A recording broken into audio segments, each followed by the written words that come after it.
நயனார் நாகேந்திரன் தனித்து செயல்படவில்லை. எடப்பாடியோட கருத்தை தான் பிரதிபலிக்கிறார். அவரோட எண்ணத்துக்கு ஏற்ற மாதிரி செயல்படுறாரு. இவர் பிஜேபியோட எண்ணத்துக்கும் அமித்ஷா எண்ணத்துக்கும் சேர்த்து செயல்படலாம். அதனால தான் அமித்ஷா 2 நாள் முன்னாடி டெல்லியில் நடந்த அந்த மீட்டிங்ல கடுமையாக எச்சரிக்கை அமைச்சிருக்காரு நயனார்.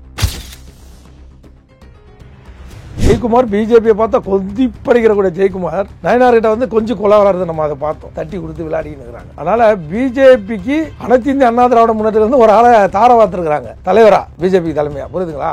அவர் பிஜேபிக்கும் அவருக்கும் எந்த சம்பந்தமும் இல்லை. நயனாருக்கும் முழுக்க முழுக்க எடப்பாடியோட கைக்கூலியா நயனார் செயல்படுறாரு. இதை டிடிவி சாரும் ஓபிஎஸ் சாரும் செங்கோட்டையனும் ஏத்துக்கல. உள்ளுக்குள்ள அதுதான், அதை சொல்ல முடியலையா? இவர் போய் அதை ஓபிஎஸ் எங்கேயாவது சொன்னார்னா நயனார் தான் காரணம் எங்கேயாவது சொன்னாரா? சொல்லலையே. அந்த அரிப்பை இவர் ஏன் சொல்லிடுறாரு? ஓபிஎஸ் கூட அரிப்பை அண்ணன் டிடிவி சொல்ல வேண்டிய அவசியமே இல்லையே. இது எல்லாமே பிளானுங்க. இது எல்லாமே ஒரே கொடையின் கோயில் ஒரு பிளான். அது அண்ணாமலை கொடை கோயில இருக்காங்க. யாரு அண்ணா? இப்போ இவங்களோட கோரிக்கை என்னன்னா என்டிஏல மீண்டும் சேர்ந்தா தான் நயனார் தமிழக பாஜகவோட தலைவராக இருக்கக்கூடாது. மீண்டும் அண்ணாமலை நீங்க தலைவராக தான் நாங்கள் கூட்டணியில் வருவோம்.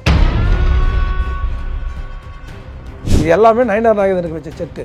எப்படி எடப்பாடியை வச்சு நயனார் நாகேந்திரன் அண்ணாமலைக்கு செக்கு வச்சாரோ, ஓபிஎஸ்ஸையும் செங்கோட்டையும் டிடிவி வச்சு அண்ணன் திருப்பி அவர் செக் வைக்கிறார். யாருக்கு? அண்ணாமலை ரவுண்டு வந்துடுச்சு. இப்போ அவர் எலெக்ஷன் முன்னாடி நயனார் நாகேந்திரன் அந்த சரியாக கணக்கு போட்டிங்கன்னா 6.5 மாதம் இருக்குது எலெக்ஷனுக்கு. அதுக்குள்ளே அவரை தூக்கிடுவாங்க தான் நான் சொல்லுவேன். தூக்கிட்டு மீண்டும் எலெக்ஷனுக்கு முன்னாடி அண்ணாமலை தான் அந்த இடத்துக்கு வருவார். அப்போ தான் மீண்டும் இவங்க என்டிஏ கூட்டணியில இணைவாங்க.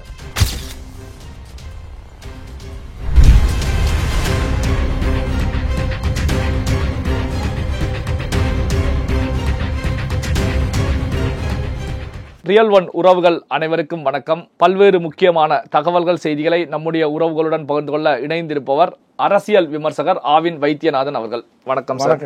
இப்போ செங்கோட்டையன் அவர்கள் கடு விதித்தது, கட்சியிலிருந்து இப்போ நீக்கப்பட்டது, இதுல என்ன முக்கியமான கருத்துக்களை அரசியல் விமர்சகர்கள் பத்திரிகையாளர்கள் முன்வைக்கிறாங்க அப்படின்னா, தமிழகத்துல அமித்ஷாவுடைய வியூகம் தோல்வி அடைந்து விட்டது. இப்போ அதிமுகவுக்குள்ளேயே உட்கட்சி பிளவு மோதல்கள் ஏற்பட்டிருக்கிறது. அமித்ஷா வியூகம் ஃபெயிலியர் அடைஞ்சிருக்கிறது அப்படிங்கிற கருத்துக்களை முன்வைக்கிறாங்க.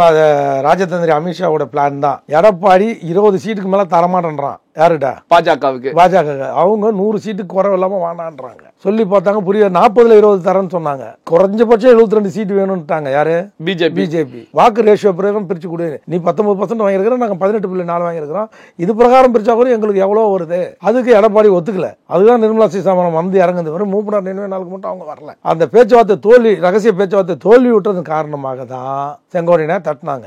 பாஜக தான் செங்கோட்டையன் மூலமாக எடப்பாடியாருக்கு ஒரு செக் வைக்கிறது, உட்கட்சியில் ஒரு பிளவை ஏற்படுத்த முயற்சிக்கிறது. அதிமுக பிளவு பண்ணி அந்த ரெட்டை லட்சணத்தை சிம்பிளை முடக்கி எடப்பாடியை மிகப்பெரிய பின்னடைவை கொடுக்க போறாங்க. அதனால்தான் அந்த வார்த்தையில சொல்லும் போது கூட நாங்களாம் எப்போ சொன்னாலும் தியாகத்தளி சின்னம்மான்னு சொல்லுவோம், இல்லை தியாகத்தளினாவது சொல்லணும், இல்லை அது சின்னம்மானாவது அந்த வார்த்தையை உபயோகப்படுத்திருக்கணும். யாரு? செங்கோட்டையன் அந்த வார்த்தையை அவர் உபயோகப்படுத்த சசிகலான்னார். பாத்தீங்களா? சசிகலான்னு பேரை குறிப்பிட்டு தான் பேசினார். அது மாதிரி அவர் பேசக்கூடிய ஆள் கிடையாது. அது வருத்தத்துக்குரிய விஷயம். இவரோட வயசுல மூத்தவங்க. அவங்க ஒரு கழகத்தின் பொதுச் செயலாளராக இருந்தவங்க. இவரை மீண்டும் அம்மா இவர் இப்போ மந்திரி பதவி நீக்கிட்டு போயிட்டாங்க. சட்டமன்ற உறுப்பினர் பதவியை அம்மாட்ட சண்டை போட்டு வாங்கி கொடுத்தது சசிகலா அம்மா. திரும்ப மீண்டும் மந்திரி ஆக்கிட்டு எடப்பாடிகிட்ட சொல்லி சிறைச்சாலை சொல்றதுக்கு மந்திரி ஆக்கி அழகு பார்த்தது சின்னம்மா. குறைஞ்சபட்சம் அவர் சின்னம்மான்னு சொல்லியிருக்கலாம். எப்படி நம்ம அன்னைக்கு கண்டிச்சோமோ நயனார் நாகேந்திரன் டிடிவி சார்னு சொல்லியிருக்கணும். தினகரன் சொன்னார். அன்றைக்கே தினகரன் சார் நயனார் கூட இருக்கக்கூடாதுன்றதை முடிவெடுத்துட்டார். அவர் வீட்டில் அவர் காலில் மந்திரி சபைக்கு போகிறதுக்கு முன்னாடி சிவி சண்முகமும் அவரும் என் கண்ணு முன்னால் பார்த்துருக்கேன். எத்தனையோ முறை அவர் காலை தொட்டு வணங்கிட்டு தான் போய் வெசநகர் வீட்டுக்கு போயிட்டு தான் கற்பங்காலனிக்கு போயிட்டு தான் ராஜ்பவனுக்கே போயிருக்கோம். ஒரு வாட்டி சிவி சண்முகம் நானும் ராஜ்பவனுக்கு போகும்போது வழியில காரு டிராபிக்கில் மாட்டிக்கிச்சு. மந்திரி பதவி ஏற்கிறதுக்கு லேட் ஆகிடுச்சு. அம்மா வெயிட் பண்ணாங்க. அப்புறம் ஓடி போய் தான் மந்திரி சபையில் பதவி பிரமாணம் பண்ணாது. ஏன்னா டிடி சார் வீட்டுக்கு போய் வந்து தான் இந்த நிகழ்வுலாம் நம்ம பார்த்துருக்கோம். அதனால் தயவு செய்து அவரை தினகரன் இவர் எவ்வளவு பெரிய கட்சிக்கான தலைவராக இருக்கலாம், பழசம் மறக்கூடாதுல்ல நாகேந்திரன். இப்போ டிடிவி அவர்களோட செய்தியாளர் சந்திப்புல முக்கியமான கருத்துக்களை முன் வச்சிருக்காங்க. அண்ணாமலை தமிழக பாஜக தலைவராக இருக்கும் போது கூட்டணி கட்சிகளை அரவணைத்து எடுத்து சென்றுகிட்டு இருந்தாங்க. ஆனா நயனார் நாகேந்திரன் தலைமையிலான பாஜகவில் அது இல்லை அப்படிங்கிற நிலையில கருத்துக்களை முன் வச்சிருக்காங்க. நயனார் நாகேந்திரன் தனித்து செயல்படவில்லை. எடப்பாடியோட கருத்தை தான் பிரதிபலிக்கிறார். அவரோட எண்ணத்துக்கு ஏற்ற மாதிரி செயல்படுறாரு. இவர் பிஜேபியோட எண்ணத்துக்கும் அமித்ஷா எண்ணத்துக்கும் சேர்த்து செயல்படலாம். அதனால தான் அமித்ஷா 2 நாள் முன்னாடி டெல்லியில் நடந்த அந்த மீட்டிங்ல கடுமையாக எச்சரிக்கை அமைச்சிருக்காரு. நயனார் நாகேந்திரன் அவர்களை அமித்ஷா அவர்களே எச்சரிச்சாங்க. ஜெயக்குமார் பிஜேபியை பார்த்தா கொதிப்படைக்கிற கூட ஜெயக்குமார் நயனார் கிட்ட கொஞ்சம் கொலை வளர்றது நம்ம அதை பார்த்தோம். தட்டி கொடுத்து விளையாடின்னு இருக்கிறாங்க. அதனால பிஜேபிக்கு அனைத்து இந்திய அண்ணா திராவிட முன்னேற்றத்துல ஒரு ஆளை தார பார்த்துருக்காங்க தலைவரா பிஜேபி தலைமையா. புரியுதுங்களா? அவர் பிஜேபிக்கும் அவருக்கும் எந்த சம்பந்தமும் இல்லை நயனாருக்கும். முழுக்க முழுக்க எடப்பாடியோட கைக்கூலியாக நயினார் செயல்படுறாரு. இதை டிடிவி சாரும் ஓபிஎஸ் சாரோ செங்கோட்டையனும் ஏற்றுக்கல.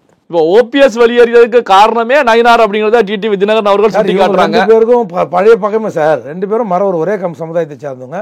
அம்மா கையில் வந்து சீனியர் பிரகாரம் சின்னம்மாவோட ஆதரவு ஆசி பெற்றவர் யாருன்னா நயினார் நாகேந்திரன் தான். ஆனால் அதையும் ஓவர்லுக் பண்ணி டிடி சாரை பைபாஸ் பண்ணி டிடி சார் எடுத்துன்னு வந்து யாரை சொல்லுகிறாரு, ஓபிஎஸ் நயினார் நாகேந்திரன் முன்னாடி சொல்லி முதலமைச்சர்.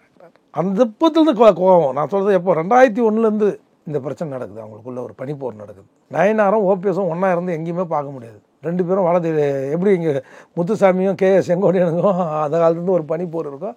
அதே பனிப்போர் அங்கே நெல்லையில் உங்களுக்கு தெரியாதவெல்லாம் அந்த இருக்குது. உங்களுக்கு தென்மண்டலத்தில் 2 பேருக்குள்ள 2 பேரும் மரவர் சமுதாயத்தை சேர்ந்தவங்க. அதனால் 2 பேருக்குள்ள அந்த பனிப்போர் நம்மளுக்கு வர வாய்ப்பு. அவர் பயந்துங்கன்னு ஓபிஎஸ் நயினாரை தட்டி விட்டுட்டே இருப்பார். நயினாரும் வாய்ப்பு வரைக்கும்போது சின்னமாகிட்ட ஓபிஎஸை போட்டு கொடுத்துட்டே இருப்பார். இதனால தான் 3வது முறை வந்து அந்த வாய்ப்பு வரும்போது இவங்களை நயினாருக்கு வந்து மீண்டும் கொடுக்கக்கூடாது முதலமைச்சர் என்ன சொல்றது காரணம். வெறும் திமுகவோட அனுதாபி மட்டும் சொல்லாத ஒரு காரணம் மட்டும் இல்லை, உள்ளுக்குள்ளே இவங்களுக்குள்ள அந்த இருந்தது, அந்த பகமை இருந்தது. அதை கரெக்டாக இப்போ டிடிவி அவருடைய செய்தியாளர்கள் சந்திப்பில் ஓபிஎஸ் நயினார் தான் காரணம் வெளியேறுவதற்கு அப்படிங்கிறத சுட்டி காட்டிய டிடிவி தினகரன் அவர்கள் அமமுக வெளியேறியதற்கு சம்பந்தம் இல்லை அப்படின்னு தெரிவிக்கிறார். அப்படிலாம் இல்லை, அது உள்ளுக்குள்ள அதுதான். அதை சொல்ல முடியலையா? இவர் போய் அதை ஓபிஎஸ் எங்கேயாவது சொன்னார்னா நயினார் தான் காரணம் எங்கேயாவது சொன்னாரா? சொல்லலையே. அந்த அறிப்பை இவர் ஏன் சொல்லிடுறாரு? ஓபிஎஸ் கூட அறிப்பை அண்ணன் டிடிவி சொல்ல வேண்டிய அவசியமே இல்லையே. இது எல்லாமே பிளானுங்க. இது எல்லாமே ஒரே கொடையின் கீழே ஒரு பிளான். அது அண்ணாமலை கொடை கீழே இருக்காங்க. யாரு அண்ணா? இப்போ இவங்களுடைய கோரிக்கை என்னன்னா என்டிஏல மீண்டும் சேர்ந்தா தான் நயினார் தமிழக பாஜகவோட தலைவராக இருக்கக்கூடாது. மீண்டும் அண்ணாமலை நீங்கள் தலைவராகினா தான் நாங்கள் வந்து கூட்டணிக்குள்ள வருவோம். அப்படி இல்லைன்னா நான் தாவேக்கா கூட பேச்சுவார்த்தையை நடத்துவாங்க. இது எல்லாமே நயினார் நாகேந்திரனுக்கு வச்ச செக்கு. எப்படி எடப்பாடியை வச்சு நயினார் நாகேந்திரன் அண்ணாமலைக்கு செக்கு வச்சாரோ, ஓபிஎஸ்ஸையும் செங்கோட்டையும் டிடிவி வச்சு திருப்பி அவர் செக் வைக்கிறார். யாருக்கு? அண்ணாமலை ரவுண்டு வந்துடுச்சு. இப்போ அதே நேரத்தில் டிடிவி தினகரன் அவர்களை பொறுத்த வரைக்கும் நான் வந்து ஒரு வியாபாரத்துக்காக அரசியலுக்கு வரல, கட்சி ஆரம்பிக்கல, ஆனா பாஜகவை பொறுத்த வரைக்கும் எங்களை ஒரு துக்கடா கட்சி போல பாக்குறாங்க அப்படிங்கிற கருத்துக்களை முன்வைக்கிறாங்க. இது வந்து நயினாரை குறிப்பிடுகிறாரா இல்ல டெல்லி பாஜகவை குறிப்பிடுகிறாரா? அண்ணன் டிடிவி வந்து நான் அவரோட இருக்கும்போது சொன்னார், என் வாழ்நாளில் நான் பிஜேபியோட கூட்டணி வைக்க மாட்டேன், மிஞ்சி போனால் என்ன 20 வருஷம் சிறைச்சாலையில் வைப்பீங்களா, எனக்கு வயசு இப்போ 58 60 ஆகுது, மீண்டும் நான் 75 வயசுலையாவது வந்து கட்சி பண்ணுவேன்னு, சிறையிலே இருந்து கூட கட்சி பண்ணுவேன், ஒரு காலம் என் வாழ்நாளில் பிஜேபியோட கூட்டணி வைக்க மாட்டேன்னு சொன்னவர் தான். அப்புறம் சந்தர்ப்ப சூழ்நிலைக்கு ஏற்ப, குடும்ப சூழ்நிலைக்கு ஏற்ப, அந்நியார் சொன்னதுக்கு ஏற்ப தேவையில்லாமல் பிஜேபி நம்ம பகச்சிக்க வேண்டாம், 3வது முறை நம்மளுக்கு பாரத பிரதமர். உண்மையிலே அது நல்ல முடிவு தான். அந்த முடிவு தப்புன்னு நான் சொல்ல வர மாட்டேன். 3வது முறை இன்றைக்கி பாரத பிரதமர் நரேந்திர மோடி தவிர வேறு யார் இருந்தாலும் உலக நாடுகள் இந்த அளவுக்கு நம்ம இந்தியாவுக்கு ஒரு மிகப்பெரிய ஒரு அந்தஸ்தையும் மதிப்பையும் மரியாதையும் பொருளாதார வளர்ச்சியும் கொடுத்துறதுக்கு வாய்ப்பே இல்லை. நம்மளுக்கு பிடிச்சாலும் சரி, மோடி பிடிக்கலனாலும் சரி, இதை ஏற்றுட்டு தான் ஆகணும். இப்போ பாகிஸ்தானுக்கு பகல்காமாவில் நம்ம போர் நடந்தது. இந்த போரில் எப்படி அவங்க கையாண்டாங்கன்னு பார்த்தோம். இப்போ அமெரிக்கா 50% வரியை விதிச்சுது. இதை எப்படி, அதாவது அமெரிக்காவுக்கு பணியாமல் அமெரிக்காவுக்கே திருப்பி அடிக்கிற அளவுக்கு சைனாவுக்கு போய் மிகப்பெரிய ராஜதந்திரத்தான நடவடிக்கையில் புட்டினும் இவரும் ஈடுபட்டதை பார்த்தோம். இதுக்கெல்லாம் நரேந்திர மோடி ஐயா இந்தியாவோட பிரதமராக 3வது முறையில் 4வது முறையும் அவர் பிரதமராக வருவார்ன்றதுக்கு இதெல்லாம் வந்து நம்ம ஒரு சாட்சியாக எடுத்துக்கலாம். அவர் தான் இருக்கணுன்றது தான் ஒட்டுமொத்த இந்தியாவின் குரலாக பார்க்க முடியுது. அதனால் நரேந்திர மோடி ஐயா வந்து பிரதமராக இருக்கிறது இந்தியாவுக்கு மிகப்பெரிய கௌரவம். இதை தான் சசி தருவும் இது பாரத பிரதமர் இந்தியாவோட சொத்துன்னார். யார்? காங்கிரஸ் கட்சி சேர்ந்த காங்கிரஸ் கட்சியுடைய மூத்த தலைவர் சசி தரூர், முன்னாள் அமைச்சர். அவர் சொல்றாரு, யார் அவர்? ஏன்னா நமக்கு சொத்து, அவரு அந்த சொத்தை நம்ம எந்த சூழ்நிலையும் இழந்துடக்கூடாதுன்னு நான் சொல்றேன். இப்போ அண்ணாமலை அவர்களால் உருவாக்கி வைக்கப்பட்டிருந்த ஒரு என்டிஏ கூட்டணி இப்போ பாத்தீங்கன்னா ஒன்றன் பின் ஒன்றாக ஒரு கட்சிகளாக வெளியேறிக்கிட்டு இருக்காங்க நயினார் நாகேந்திரன் தலைவராக வந்த பிறகு. ஆனா வந்து டெல்லி பாஜக தலைமை எந்த ஒரு நடவடிக்கையும் எடுக்காத ஒரு நிலையில தானே இருந்துகிட்டு இருக்காங்க. அப்போ பாஜக வந்து பாதாளத்துல வீழ்ச்சி அடையக்கூடிய நிகழ்வு எப்படி? அந்த அளவுக்கு விட மாட்டாங்க. அண்ணாமலைக்கு எப்படி ஒரு குட்டு வச்சாங்களோ அதே மாதிரி நயினாருக்கு விரைவில் ஒரு குட்டு வச்சு அந்த சீட்லேருந்து நயினாரை தூக்கிடுவாங்கன்னு தான் என்னுடைய மாநில தலைவர். அவர் எலெக்ஷன் முன்னாடி நயினார் நாகேந்திரன் வந்து அந்த சரியாக கணக்கு போட்டிங்கன்னா 6.5 மாதம் இருக்குது எலெக்ஷனுக்கு, அதுக்குள்ளே அவரை தூக்கிடுவாங்கன்னு தான் நான் சொல்லுவேன். தூக்கிட்டு மீண்டும் எலெக்ஷனுக்கு முன்னாடி அண்ணாமலை தான் அந்த இடத்துக்கு வருவார். அப்போ தான் மீண்டும் இவங்க என்டிஏ கூட்டணியில் இணைவாங்க. இவங்களுடைய 2 நாளைக்கு முன்னாடி அண்ணன் டிடிவியை பற்றி இது வரைக்கும் அந்த அளவுக்கு யாரும் உயர்ந்து பாராட்டி அவங்க கட்சிக்காரங்களே பேசுறதில்லை. ஆனால் அந்த அளவுக்கு ஜென்டில்மேன் அண்ணனுடைய இது வந்து பாரத பிரதமர் தொலைநோக்கு பார்வை அப்படின்னு யாரை பற்றி புகழ்றாரு? மோடி அவர்களை இல்லை மோடி புகழ், அண்ணாமலை வந்து டிடிவி சாரை புகழ்றாரு. அண்ணாமலை அவர்களும் பேசியிருந்தாங்க. ஆமாம், அது போத மறுநாள் இந்த செங்கோட்டை மேட்டர் நடக்குதுன்னா புரிஞ்சுங்க. டிடிவி சார் மறுநாள் வெளியில் வராது, அவர் போக மாட்டாருன்னா இது கரெக்டாக சொன்னோம். இவர் இந்த மாதிரி புகழ்ந்தோன்னா மறுநாளே போகிறார். அப்போ என்ன அர்த்தம்? இது எல்லாமே பேசி வச்சு ஒன் பை ஒன்னாக நடக்கிறது தான். நம்ம இப்போ டிடிவி தினகரன் அவர்கள் அந்த செய்தியாளர் சந்திப்பில் பேசும்போது கூட எடப்பாடி பழனிசாமி அவர்களை அண்ணன் எடப்பாடி பழனிசாமி அப்படின்னு பேசியிருக்காங்க. செய்தியாளர்கள் மறுபடி கேட்கும்போது இதுல என்ன இருக்கு, அண்ணன் அப்படின்னு சொல்றதுல என்ன இருக்கு? அவரோட வயசுல மூத்தவர் அண்ணா 71 வயசு ஆகுது, டிடிவி சாருக்கு 63 வயசு தானே ஆகுது. அதனால அண்ணன் ஒன்று சொல்றதுல தப்பு ஒன்றும் இல்லை.